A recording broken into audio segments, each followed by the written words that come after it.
There is no way you can manage to maintain that level of erotic tension for 7 acts. I'd like to see them try. I would like to see them try. No, BGG, no! No!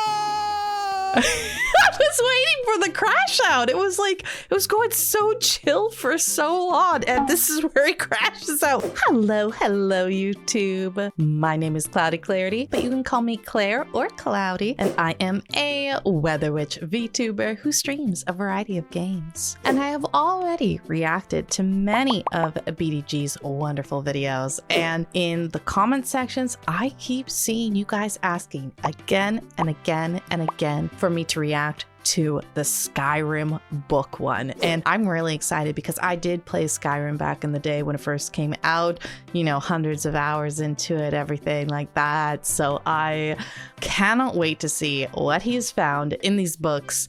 And I'm also excited to see what kind of nail polish he's wearing today. So without further ado, let's go and get this reaction started. The Elder Scrolls, games chock full of lore. And Skyrim is no different. Hidden amongst the Draugr and dragons is a plethora of books full of very important and incredibly niche details. I have heard from some other videos I've watched of people who make Skyrim content and stuff, just how like detailed these books are. And I remember reading a few of them, getting really bored really fast because I had no idea what the heck was happening in them. Because I'm like, wait, they're talking about a what and a who now? But anyways. But with all the spell casting and shouting you must do as Dragonborn, who really has the time to read all those books? Not me. I do. Apparently. Of course he does. I read every book in Skyrim in order to answer the eternal question, should you read every book in Skyrim? And I'm here to give you my top 5 recommendations of books, here in my Skyrim book report. Skyrim book report. Oh my god, I love that. I love as well that we're getting actual book recommendations here. I think that's fantastic. Skyrim book report. How many books are there, really, in Skyrim? After all, there are only 8 people credited as writers on Skyrim. Oh. Those 8 people are responsible for every quest, every voice acting line, every response you can give to an NPC. How much time do they have to write all those other books? A lot, because they wrote this many books. This many books. Or at least... I mean, to be fair to them, I do think, if I'm remembering correctly, a lot of the books were really, really short. They weren't like more than like 7 pages. But I'm gonna find out if I'm wrong very quickly here. They wrote most of them because a few of them have been grandfathered in from other Elder Scrolls games. Before I get into the nitty-gritty, let me explain my process on how I did this Skyrim book report. Are we gonna get this on every time? Skyrim book report. Printed out every book in Skyrim, and then I spent multiple 8-hour days reading every single book. I whittled it down to 338 books. Okay, so I would happily do that job. I would be down for that job. A little bit boring to read them in the video game when I'm on my own downtime. If I'm getting paid to do it, I'm gonna read all those books. Because I didn't include journals or diaries. Everyone knows that self-published doesn't count. In total, that's 571 pages, 5.5 point font, over 316,000 words. I had 2 reactions to this. My first reaction was, wow, this is an incredible amount of world building. To write 300,000 words that could essentially be skipped over while still having the full Skyrim experience, yeah, it's amazing. And it's a level of world building that could only exist in an interactive medium. And for that, I commend you, Bethesda. My second reaction to this was, what the fuck?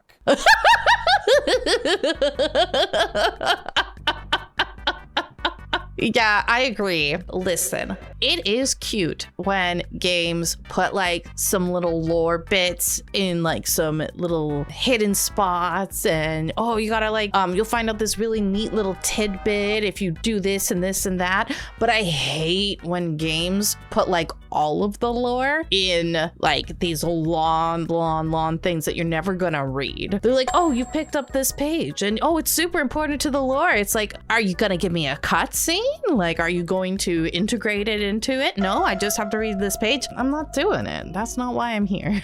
If I wanted to read a book, I would be reading a book. I'm playing a video game. Hey, Todd? What the fuck? In my Skyrim book report, I will be discussing... That's a smash cut. Oh. Hopefully, if I do my editing correctly. 338 books.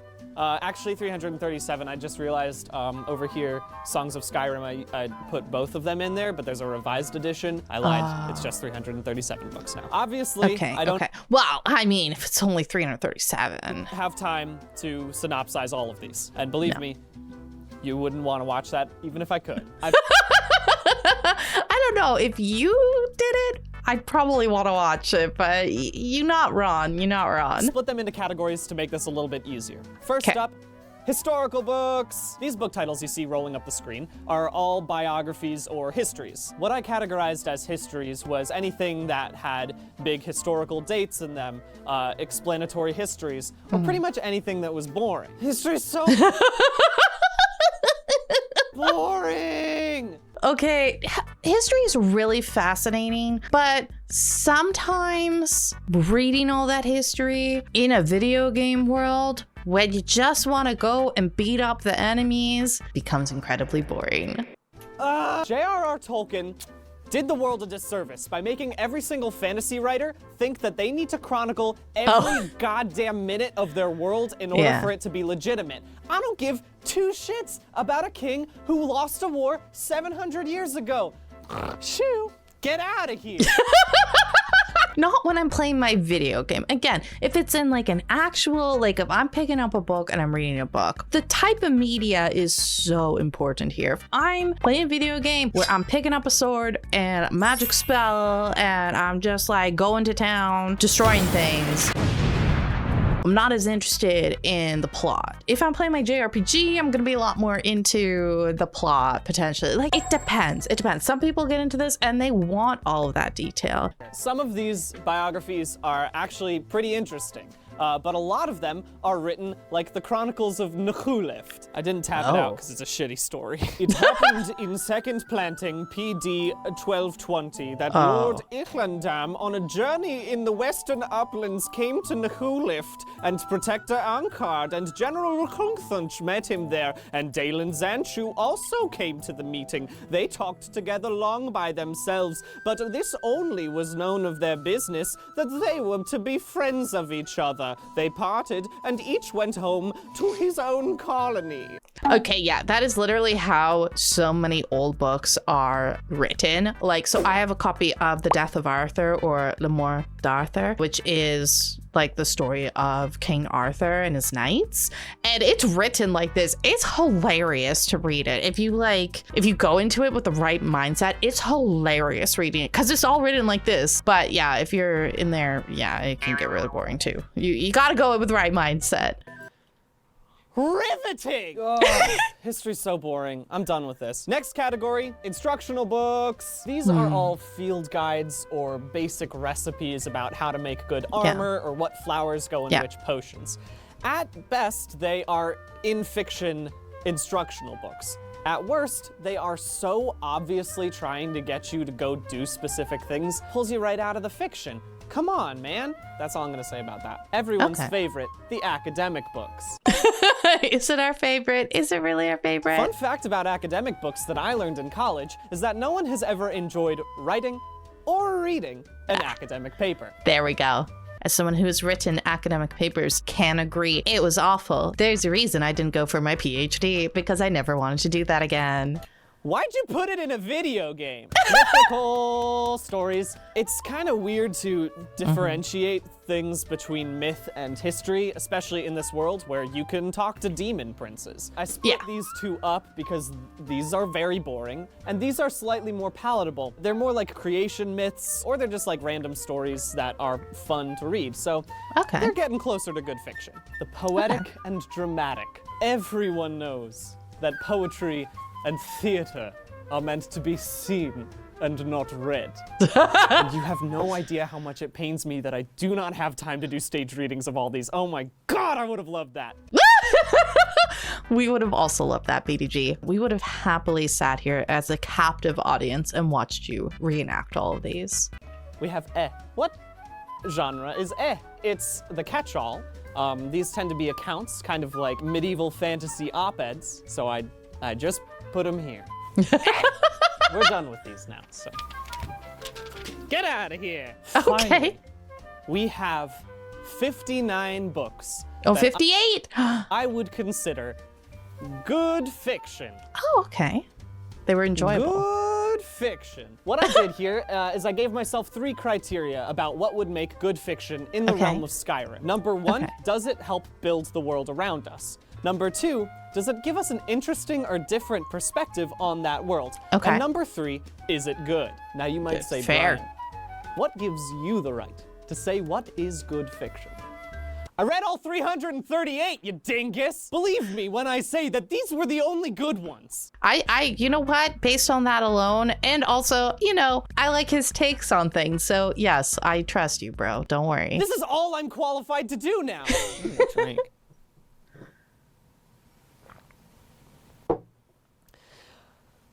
Okay. Now there's still 59 of these, so I obviously can't summarize all of them. 58. But I have left 5 off, and they are my top 5 books of Skyrim. So we're going to talk about those. Number 5, Advances in Lockpicking. Now, Advances in Lockpicking is actually an instructional book. But I think it does more than just the other instructional books, where you open them up and then suddenly you are better at lockpicking. Because it's written by a thief in a very interesting voice. There's a great ending line for this book. Some thieves can't read. If you can't read, get someone to read this book to you. It'll make more sense then. That's great. I think that's a much more fun way than saying, here is how you pick a lock. This is what this set of armor is. Better than instructional, just good fiction. Number 4, I like it. In a world where crazy creatures exist, how do you make fiction that is compelling, that people can just kind of experience in their own life? Pala is a necromantic romantic book. It's a story about a man who sees this beautiful statue of a woman fighting a beast and falls instantly in love with this woman. Turns out she's dead from fighting that beast. He decides to get into necromancy to bring her back from the dead. I kind of don't want to ruin the surprise for you. It manages to tell an interesting story while also introducing these ideas of monsters and necromancy. It's kind of weird, but it's very well written. I'm gonna go ahead and put it up 3 and 2. No, I'm excited about that. That's really cool. That sounds really interesting and like kind of appropriate for the world. So I like it. Also, I've been admiring his nails. They're very pretty. They seem to be like kind of goldy, browny, pinky, depending on how the light hits them, and I like that. I put up the Argonian account and Feyfolken at the same time. Turns out it's written by the same fictional author, Logan Jarth. Oh, Logan Jarth! Well, let's go take a look at him. Turns out it's written by the same fictional author, Logan Jarth. Artist interpretation. I know my hat is covering it a little bit. It's also my hair. My hair's just too fluffy. It is what it is. You don't even know how to spell the last name. Well, okay. It's Jarth. It's fine. This one's for you, Woggin. I'm a big Jarth head. He's not actually in the story at all. I couldn't find any instance of like him as an NPC, so I really hope he's in the next one because I want to meet Woggin. I just want to meet Woggin Jarth. These ones were not actually written specifically for Skyrim. They were grandfathered in, but they do an incredible job of building the world around you. The Argonian account is actually the second story in a series all about Decimus Scotti. I wonder why they were grandfathered in. I'm curious. Okay, but I'll go back. But I'm very curious. If you guys know why some books were grandfathered in, please let me know down below in the comments because I'm genuinely curious. The Argonian account is actually the second story in a series all about Decimus Scotti. This is kind of like the Hobbit of Tamriel, where we're taking this unassuming character and thrusting them into this completely foreign, amazing landscape, except instead of a hobbit, it is a mid-level bureaucrat. It's full of screwball comedy and wonderful world building about the Black Marsh, which is where all the Argonians live. You have to fast travel by being eaten alive by a worm. That's great. I want to see that whenever we go to the Black Marsh. It's so flavorful, and that's why I'm a Jarth head. Feyfolken, it's a story about a scribe who's terrible at his job, but gets this enchanted quill that forces him to be amazing, sends him into this madness, and then he kills himself at the end of the book. Spoiler alert. Retroactive spoiler alert. But that's not what the story is really about. It's an interesting fiction that teaches you about different Daedric princes and which ones could have caused this specific enchantment on the quill. That's good world building. I am interested in the story. You told me something that I can learn about the world. I had a good time reading Fae Folken. Jarth, you did it again. Oops, I did it again. And that leaves us with the #1 book. It's not The Lusty Argonian Maid. I feel like I should broach this subject. I'll tell you why I didn't include it in my good fiction list, and it's not because I'm a prude. Who doesn't love a little erotic lizard fiction? Ooh, come on, baby. No!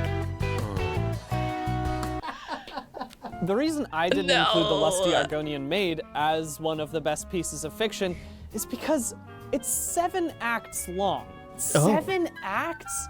There is no way you can manage to maintain that level of erotic tension for 7 acts. That's like 5.5 hours. As a person who has done 1 or 2 plays in my life, that's just unfeasible, okay? I'd like to see them try. I would like to see them try. No, BDG, no! Oh, look at this. I'm just gonna leave the hat off. Oh my God. Come on, baby. Before I go to #1, I gotta go get a flu shot. This is not a joke. It's important to get your flu shot. All right, I'm back. I mean, it is important to get that, but oh my God, that's actually kind of funny that they literally cut to that and showed that. The #1 piece of fiction in Skyrim. Not Wogan Jarth, I'm sorry. It's Beggar, Thief, Warrior, King. It's 4 books, actually, but it's all part of Eslaf Errol's story. It is completely fictional, even within the fiction. From the introduction, it should be noted that though these books may appear to be a historical account, they are completely fictional, as indicated by the names of the major characters, each of which, when spelled backwards, gives a pretty clear indication of the fact. Eslaf Errol is false lore, there's apocryphal, there's faulty, there's phony, unreal, dubious, artificial, absurd, unlikely. Even the author's name is never spelled backwards. Of Skyrim. The reason I put it first is because it's the only book that was legitimately hilarious. I straight up chortled. That's what I did. In real life. That's amazing. The writing style of these 4 books is just naturally hilarious. There are so many bland, cookie cutter stories in Skyrim that follow the same setup, twist, punchline. This doesn't have that. It's just a good story. One of these writers was just flexing. And I think that's wonderful that a writer had a chance to, within the fiction of Skyrim, write something that's just naturally funny. You should all go home onto your computers, boot up Skyrim, find these 4 books, and then read them in order. It's worth it. That's my quest for you in Skyrim. 300 gold points. Read 4 books, I guess. I can do that. I think I could be persuaded. Actually, I've been persuaded by him, yes. That's it.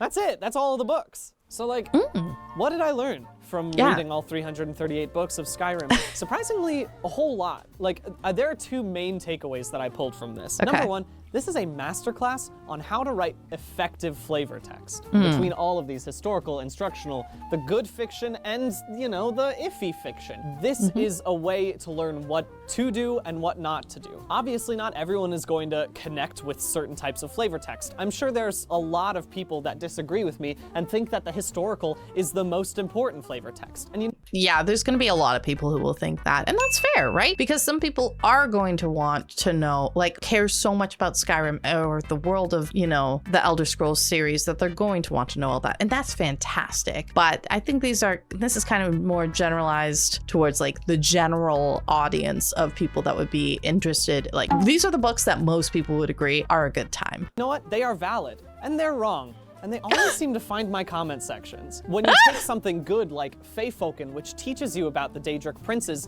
but in an interesting way, it really shines in comparison to the 3.5 million biographies of Berenzia. You don't even see them in Skyrim. I don't care about Berenzia. It's boring. But not like Fae Folken. That's really interesting and effective. Also, just like teaches you about all these wonderful forms of fiction. If you're a fiction teacher, like, teach your kids with Skyrim.